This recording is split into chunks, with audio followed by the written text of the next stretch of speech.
Hey everybody, movie review next story here, and I'm back with another review. This time I saw Savage Dog.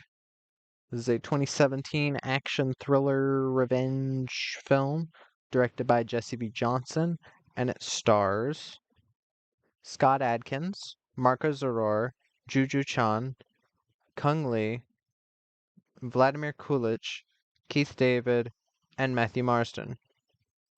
In this film, a story set in Indochina in 1959, a lawless land controlled by the criminal class, Vietnamese warlords, and European war criminals. Den Din Shan labor camp is run by four such dangerous men. The worst prison in the land is. It is here that an Irish former champion boxer, Martin Tillman, has made a name for himself fighting tournaments, on which wealthy criminals gamble in high stakes events. When Tillman is due for release, he just wants to return home, but the corrupt forces running the jail will do anything in their power to keep him locked down. When all that Tillman holds dear is taken away in a vicious act of violence, he is forced to confront the men responsible and take his revenge. The birth of a legend.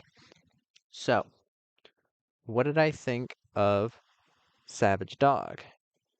Well, it's not it's not Jesse B. Johnson's best or Scott Adkins' best, but it is up there with their best. This is a film that I've heard like kind of mixed things about. I've heard some people say it's boring and then it gets better. I've heard some people say that it's bad all the way through. You hear a lot of that with lower budget action films. This one's budget being 4 million, which is pretty fucking small. And yeah, I loved this one. Again, it's not perfect and I do have my issues with it and I will get into that. But overall, if you're just looking for like an action film that is actually very impactful, story wise and action wise, then I'd say this is a good bet. But let me get to the cast. Scott Adkins plays Martin Tillman. He is a former IRA boxer, a former IRA guy boxer. He's not a good guy. They make it very apparent that he's not like a full on good guy, and there's reasons why he is the way he is. Scott Adkins is awesome at playing these characters that are morally gray and fighters. And one big thing that you can count on with Scott Adkins is that, well, as a fighter, he's very talented, very impressive with his choreography, with his fighting. He even helps out with the fight choreography in many instances, which is helpful for sure. His acting is pretty solid throughout the film. Not really any low points for him. And the accent, he's doing an Irish accent here. He does so many fucking accents. I've heard him do Russian, which I don't mind him doing Russian in films like, well, John Wick Chapter 4's Russian accent was a bit off, and I'll talk more about John Wick Chapter 4. Um, and the one with Jamie Foxx, Day Shift, I didn't mind his accent in there. He's done British, he's done American, which is fine. His and now he does Irish. His Irish accent isn't that bad. As somebody with Irish heritage, I know quite a few Irish people. His Irish accent isn't that fucking bad. But yeah, I always love him as a lead. Marko Zaror plays Rastignac. He's basically our main villain. Um, I really like Marko Zaror. I have not seen a ton of his films. I know he's a part in Machete Kills. The only movie I've seen with him starring in it is Redeemer, which I do remember really enjoying and it being very brutal and him being very fast with his martial arts. I do remember that. Um, I do need to watch more of his stuff though. But he makes for a very entertaining villain. I think he plays up the villainy just right. He never gets to the point where he's mustache twirling or a pantomime villain. He is actually threatening to the lead, and their fight at the end is a lot of fun. I always like it when a martial arts movie doesn't just make the final battle just like, oh, somebody gets the bad guy gets shot. There's an actual like big brawl at the end that's been building up to. I love that shit. Um, Juju Chan plays Isabel. She's basically a woman that Scott Adkins' character falls in love with. She's pretty all right. I've usually not really cared for her in other films like I thought I don't even remember her being in Lights Out. Hollow Point, she was okay, but she was kind of barely in it. But Kung Lee plays Boone. He's one of the villains. He's okay. I've never been big on him. Vladimir Coolidge plays Steiner. Good. He's the mustache twirling villain of the film. I liked him. Keith David plays Valentine, a bar owner that helps Martin out. I like him. I've always liked Keith David. Matthew Marsden plays Harrison, an MI6 officer, I think, that's looking for Martin to arrest him. Um, I like Matthew Marsden. He was in a horror movie that I find kind of underrated and pretty fun called Tamara or Tamara, whatever you call it. Um, and here's the thing with this film. Again, I said it's not perfect. I want to get what I didn't like out of the way. One thing that I always have given Jesse V. Johnson shit over is CGI. Most of his action in this film is practical. Most of the times when there's machetes like going into somebody, you see an actually really nice practical effect. There's a lot of nice practical. There's a couple headshots, and that's one thing that I look forward to in every Jesse V. Johnson movie is he's gonna remove a head. That's always a thing. Like it happened in Accident Man, it happened in Avengement, uh, both of which I think happened with no, one happened with the sword, one happened with a shotgun. It happened in White Elephant.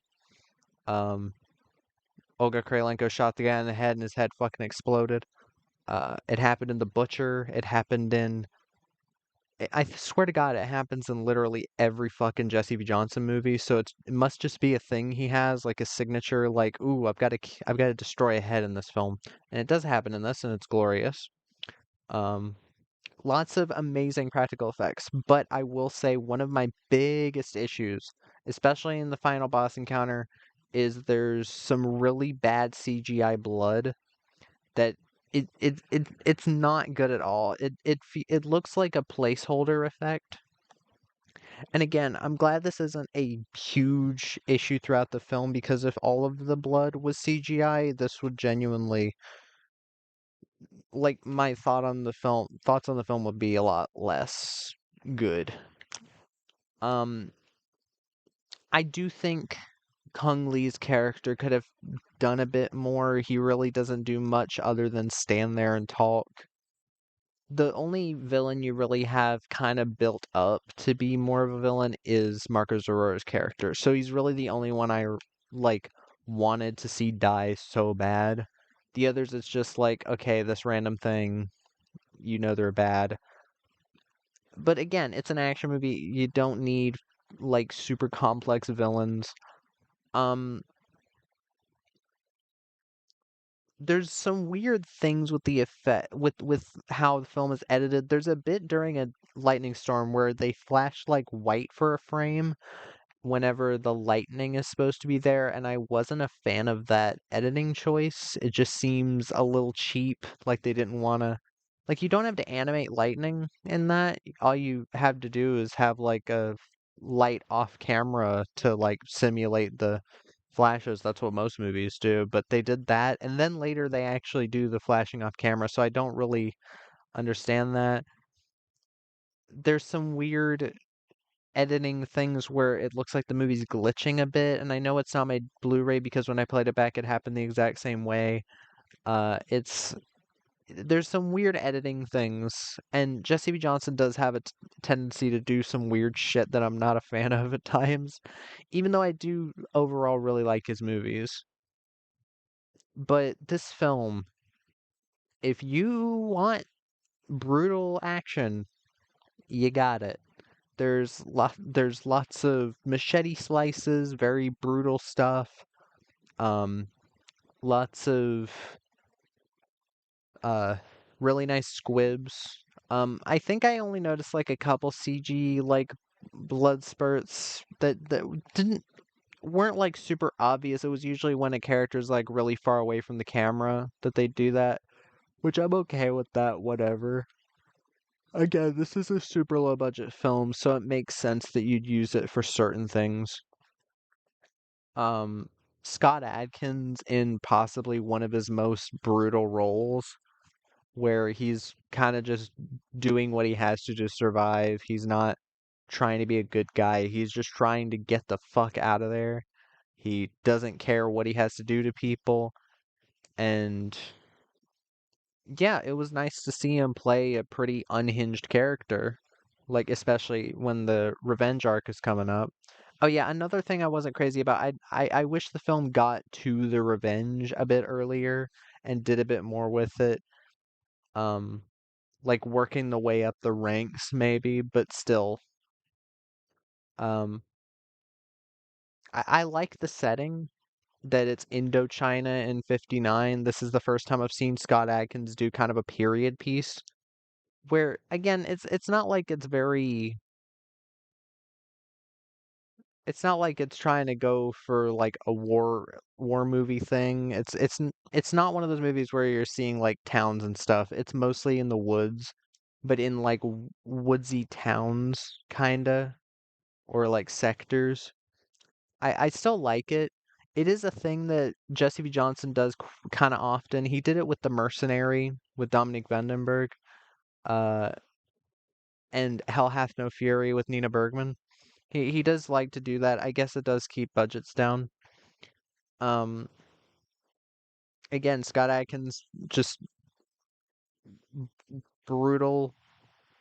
Excuse me, brutal in this role. He's really given it his all, physicality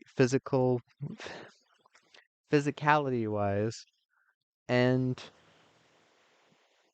again, it's nice to see him play something different than a hitman or a mercenary. He's just a guy that's locked up because he's a war criminal, and it's like, huh, that's a bit bit different, a bit interesting, and you're still rooting for him because of what happens. And yeah, you want these people to die, so it's like a well done gray morality tale. Um, the costume design is very nice. Marco Zaror gets a lot of really cool costumes to wear, a lot of nice suits and hats. It was really cool to see that. And again, okay, what I said about John Wick Chapter 4. John Wick Chapter 4 had both Scott Adkins and Marco Zaror wasted. If you wanted to see more of them, like I did, if you want a team up with them that's actually well done, here you go. You have Scott Adkins doing a shit ton because he's the star, and they realize that Scott Adkins is known for his martial arts and not his acting, even though I do think he's a decent enough actor. And Marcus Aurora is known for his martial arts, not his acting, but his acting here is still pretty good. He's a good villain that's not overly mustache twirling, and yeah, he makes for a solid villain because can actually match Scott Adkins' power. It's not just some old guy that's rich and that's why he's the villain, is because he's rich. Like, that can get boring after a little while. Um, the score by Sean Murray. Sean Murray has been always putting in his best foot forward with these scores ever since freaking Accident Man, Avengement. Avengement has an awesome score that dun, dun, dun, dun, dun, dun, dun. Accident Man had a nice score. This film had a nice score. Just every Jesse B. Johnson, Sean Murray team up has been awesome. And Sean Murray would go on to do the scores for, I think, some of the Call of Duty games, which is pretty cool. Even though I'm not a big Call of Duty person myself, into different types of first person shooters. First person shooters. Oh my god, I can't talk. Um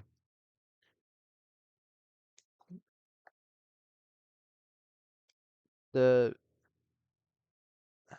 again, I think the setting is cool. It's cool to see him and Scott Adkins, Mark Zora, all these actors in kind of a period piece. That's always a cool thing to go to.